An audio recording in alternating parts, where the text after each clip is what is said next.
Bueno, vamos a discutir lo que es la propagación y atenuación de onda. Para empezar, tenemos la ecuación de una onda electromagnética transversal. Esta está dada por esta expresión que tenemos rotulada como ecuación número 1.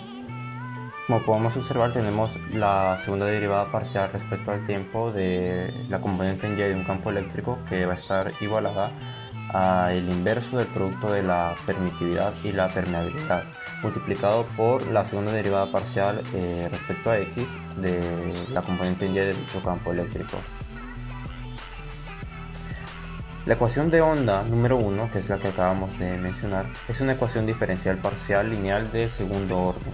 Una solución para esta ecuación diferencial sería la siguiente, que pues nos muestra que la componente en Y del campo eléctrico va a estar igualada a un valor inicial del campo eléctrico, que podría ser la magnitud del vector del campo eléctrico multiplicada por el seno de la frecuencia angular multiplicada por el tiempo menos el número de onda, o como le dicen algunos, la constante de fase multiplicada por X.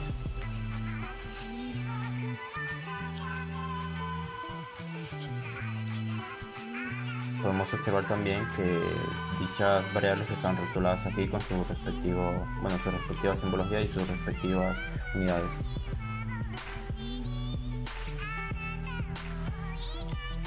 La ecuación de onda número 1, que es la que acabamos de observar aquí, es para un medio sin pérdidas.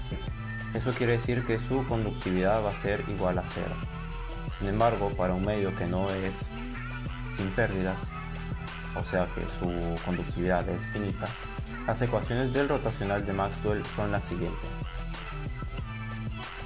Tenemos el negativo de la derivada parcial respecto a X del campo H, su componente en Z, igualada a la conductividad multiplicada por la componente en Y del campo eléctrico. Esto sumado a la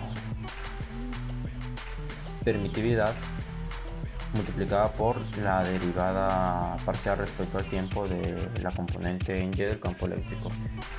Y luego tenemos la ecuación 5, que nos dice que la derivada parcial respecto a X de la componente en Y del campo eléctrico va a ser igual al negativo de la permeabilidad multiplicada por la derivada parcial respecto al tiempo de la componente en Z del campo H. Podemos observar en la siguiente gráfica la representación gráfica de ambos campos. Podemos observar que el campo H se encuentra en Z y que el campo eléctrico se encuentra en Y.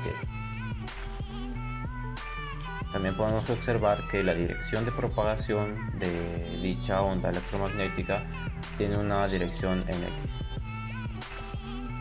Definimos ambas ecuaciones 4 y 5, pero para tratarlas mejor vamos a aplicar el factor de fase siguiente. Podemos observar la componente en Y del campo eléctrico en su forma de número complejo exponencial. Aplicando dicho factor, ambas ecuaciones 4 y 5 nos quedarían de esta forma. Derivando la ecuación 7, que es esta de aquí, con respecto a X, y sustituyendo en la ecuación 6, que es la que tenemos aquí, se obtiene la siguiente expresión, que sería nuestra ecuación número 8.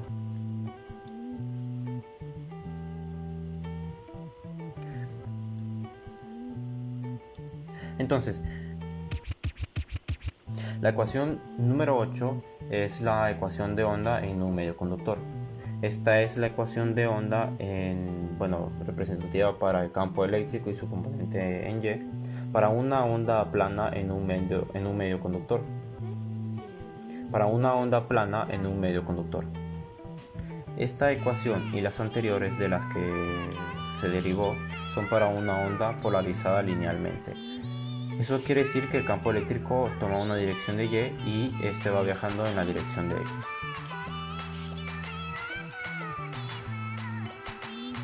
Tomando como referencia esta figura, consideraremos una onda que se transmite hacia el medio conductor.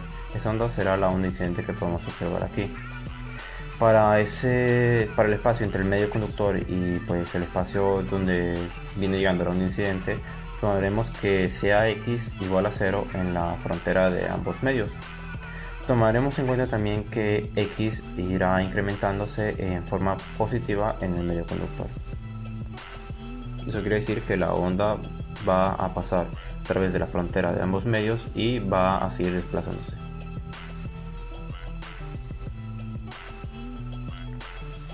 De la ecuación 8, la ecuación de onda para un medio conductor es la siguiente.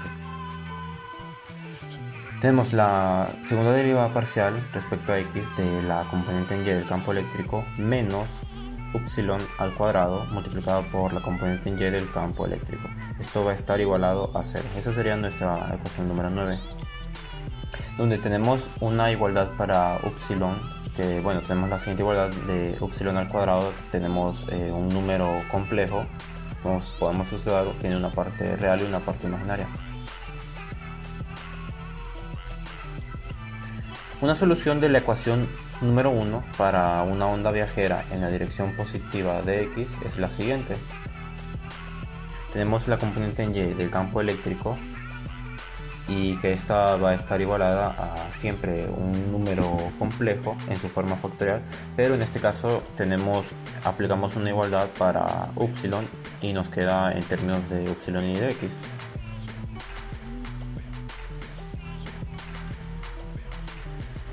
Para conductores, es decir, que la conductividad va a ser mucho mayor que el producto de la frecuencia angular y la permitividad, de tal forma que la ecuación 10, que es la que tenemos acá, se reduce a la siguiente expresión. Nos dice que upsilon cuadrado va a ser igual a un número imaginario puro. Simplificando esa expresión para upsilon, tendríamos el siguiente resultado.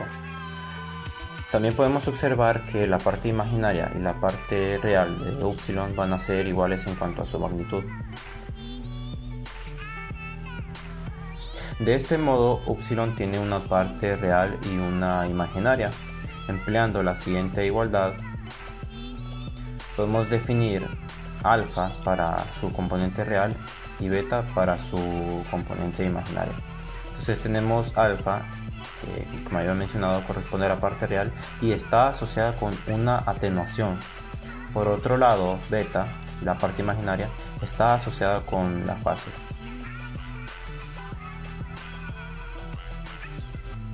De este modo nosotros podemos expresar la ecuación que teníamos anteriormente, la ecuación 11. Podemos expresarla de esta forma, como el producto de dicha atenuación correspondiente a alfa multiplicada por el exponencial de la parte imaginaria de beta, que correspondía al dominio de la fase. Podemos observar que aquí tenemos definidas ambas variables, alfa como la parte real de upsilon y beta como la parte imaginaria de upsilon. También tenemos las respectivas variables y sus respectivas unidades. Cabe destacar que la constante de atenuación tiene unidades de Neper por metro.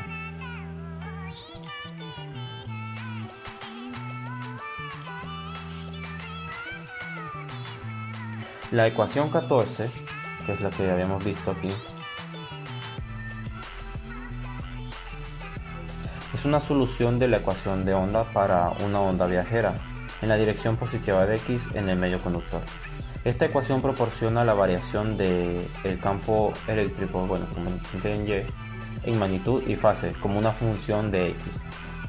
El campo se atenúa de manera exponencial y se retrasa linealmente en fase con un aumento en x que se está incrementando. Dicho lo anterior, podremos obtener una medida cuantitativa de la penetración de la onda en el medio conductor, escribiendo la ecuación 14 en la siguiente forma, que sería la ecuación número 17. Podemos observar que nuestra ecuación sigue dependiendo de x, pero que tenemos una nueva variable agregada. En este caso tenemos la variable delta, que va a estar igualada a estas variables, que simplemente es un arreglo de la parte, bueno, la parte de alfa y de beta, simplemente pues le dimos vuelta.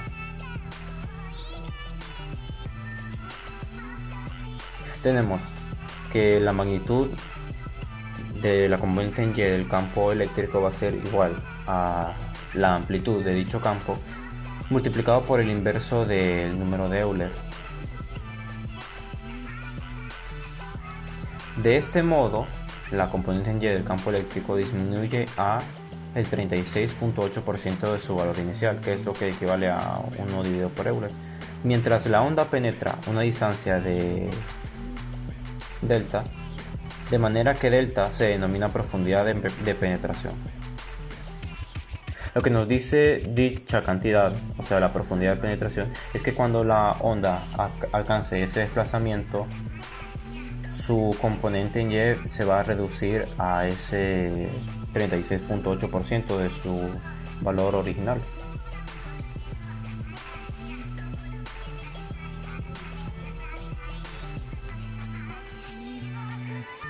Entonces, como ejemplo, consideremos la profundidad de penetración de una onda electromagnética plana incidiendo normalmente en un buen conductor. Eso quiere decir que dicha onda no va a incidir con un ángulo de incidencia, sino que va a incidir de una manera normal, o sea, de 90 grados. Debido a que la frecuencia angular es igual a 2pi por frecuencia, la profundidad que habíamos mencionado de este valor toma esta forma, que viene siendo pues nuestra ecuación número 19, y esta se obtiene pues simplemente realizando unas sustituciones en las respectivas ecuaciones.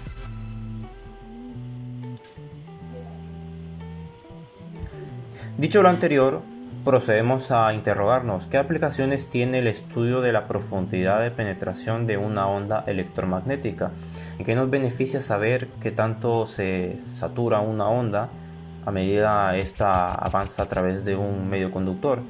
Pues son varias las aplicaciones y las áreas de estudio en las que se puede aplicar dicho conocimiento. Entre estas tenemos las siguientes. Como una de las primeras áreas en las que se aplica dicho conocimiento, tenemos el diseño de antenas y enlaces de comunicación, empleado para la optimización de antenas en entornos metálicos o reflectantes, y también en la minimización de interferencias y atenuación de señales. Luego tenemos en la industria automovilística el diseño de sistemas de antenas para comunicaciones vehiculares y la implementación de tecnologías de radar y detección de obstáculos.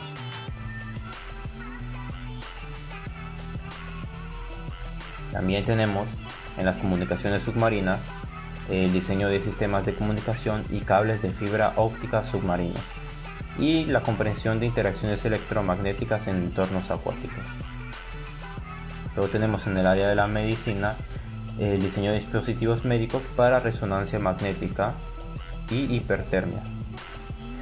También la comprensión de cómo los campos electromagnéticos interactúan con tejidos humanos. Y por último, la evaluación de la exposición a campos electromagnéticos generados por dispositivos inalámbricos. Entonces, como tal, podemos observar que la atenuación y la propagación de una onda tiene diversas aplicaciones.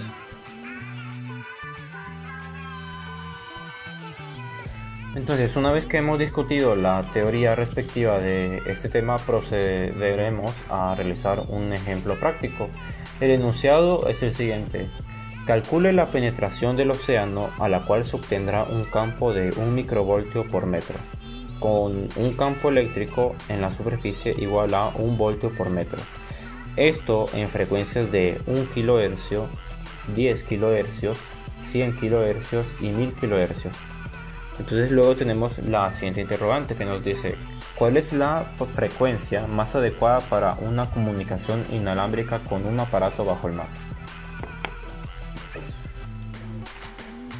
Entonces, de la siguiente tabla obtenemos los valores de la permitividad relativa y de la conductividad de medios comunes. En este caso necesitamos esos valores para el agua de mar, porque nos están mencionando que Dicho ejercicio se está realizando respecto del océano, o sea que el medio conductor sería el agua del océano. Entonces tenemos que para el agua de mar su permitividad relativa es de 80 y su conductividad es de 4, en este caso 4 siemens. Entonces aplicamos la fórmula de la permitividad relativa para encontrar el valor de la permitividad del medio. En este caso la permitividad del agua de mar es de 3.54 por 10 a la menos 11 farados por metro. Entonces, antes de aplicar las respectivas ecuaciones de profundidad para una onda electromagnética a través de un medio conductor, como habíamos visto, debemos asegurarnos que en este caso el agua de mar se comportará como uno, es decir, si tenemos que asegurarnos de que el agua se comportará como un conductor para poder así aplicar las respectivas ecuaciones. Entonces, tenemos las siguientes propiedades que nos dicen si un medio se comportaría como un conductor o un cuasi conductor o un dieléctrico. Entonces, en este caso lo que a nosotros nos interesa es que se comporte como un conductor. Entonces, tenemos la siguiente relación. En este caso, mandaremos a multiplicar el producto de la frecuencia angular y la permitividad al otro lado de la desigualdad y tendríamos 100 veces ese producto. Entonces, en este caso solamente vamos a calcularlo con una de las frecuencias. ¿Por qué? Porque si la calculamos con la frecuencia más alta y en este caso esta cumple, podemos asumir que las demás frecuencias, o sea las menores, también van a cumplir debido a la forma de la desigualdad. Entonces, sustituyendo dichos valores tendríamos 100, que vendría siendo la fórmula multiplicada por frecuencia angular, que es el producto de 2pi por la respectiva frecuencia, que en este caso tomamos la más alta, como habíamos mencionado, que era de 1000 kHz, y multiplicada por la permitividad. Entonces, el resultado de dicha operación nos da como 0.0223. En comparación a la conductividad que nos habían dado un valor directo de 4 siemens, podemos observar que sí se cumple nuestra propiedad, porque la conductividad es mayor que el producto de ambas variables. Como había mencionado antes, observamos que para la mayor de las frecuencias se cumple la relación para conductores, entonces por lo tanto se cumplirá también para las frecuencias menores. Entonces procedemos a calcular el valor de la constante de atenuación para cada caso. La constante de atenuación estaba definida por esta ecuación, que era la raíz de la frecuencia angular multiplicada por la permeabilidad del medio multiplicada por la conductividad y todo eso dividido entre 2. Cabe destacar que la permeabilidad del agua puede considerarse cercana al valor de la permeabilidad del vacío. Entonces, de este modo obtenemos los siguientes valores para las constantes de atenuaciones para el primer caso con 1 kHz, el segundo caso con 10 kHz, tercer caso con 100 kHz y cuarto caso con 1 MHz. Entonces, nos regresaríamos hasta atrás, pero en este caso aquí ya tenemos colocada la ecuación que vamos a analizar. Observamos la ecuación 14, la cual nos definía el campo, la componente en Y del campo eléctrico en su forma pues fasorial, que estaba multiplicada por la constante de atenuación y su exponente complejo. Entonces, recordando que alfa, o sea la constante de atenuación, se asocia a la parte real y que beta está asociada a la parte imaginaria, o sea a su fase, no haremos un análisis asociado a la fase, por lo que únicamente trataremos con la magnitud del número complejo, escribiendo 14 de la siguiente forma, que sería esta. Entonces básicamente no estamos tomando en cuenta este fragmento de la ecuación porque únicamente vamos a tratar la magnitud de dicho número complejo, no vamos a analizar su dominio frecuencial. Entonces nos quedaría de esta forma la ecuación 14 y despejándola quedaría de esta forma. Entonces aplicando propiedades logarítmicas, nos quedaría que x, o sea el desplazamiento de la onda, sería igual al logaritmo la componente en Y del campo eléctrico dividida por la componente, bueno, el valor en la cresta del campo eléctrico, y eso dividido por el negativo de la constante de atenuación. Entonces lo que hacemos ahora pues es sustituir en nuestra expresión cada uno de los valores para cada uno de los casos, y observamos los valores que tenemos para el desplazamiento. Entonces observamos que para la primera frecuencia, la de 1 kHz, la señal tendría, bueno, el campo eléctrico tendría un valor de 1 microvoltio al llegar a 106.27 metros. Por otro lado, al momento de emplear una frecuencia de 10 kHz, nuestro campo eléctrico tendría ese valor de 1 microvoltio al llegar a un desplazamiento de 35.42 metros. Por otro lado, al emplear la tercera frecuencia, que era la de 100 kHz, aquí hay un error, debería decir la frecuencia 3, aquí frecuencia 4. Al emplear la tercera frecuencia, la de 10 kHz, obtenemos que dicho valor de campo eléctrico se obtendrá al llegar a los 10.97 metros. Y por último, que para la última frecuencia, la de 100, la de 1000 kHz, se obtendría dicho valor de campo eléctrico al llegar a 3.5 metros. Entonces, nosotros podemos observar que entre mayor es la frecuencia, menor es la distancia que puede recorrer la onda antes de que ésta llegue a un valor bastante reducido, como es el de 1 microvoltio. Entonces nosotros podemos responder que la mejor frecuencia para establecer comunicaciones inalámbricas sería la de 1 kHz. Sin embargo, como pudimos observar, entre menor era dicha frecuencia, si tomásemos una frecuencia menor a la que nos habían brindado por defecto como menor, o sea la de 1 kHz, obtendríamos quizás mejores resultados. Entonces ese sería el análisis respectivo para realizar este ejercicio de aplicación.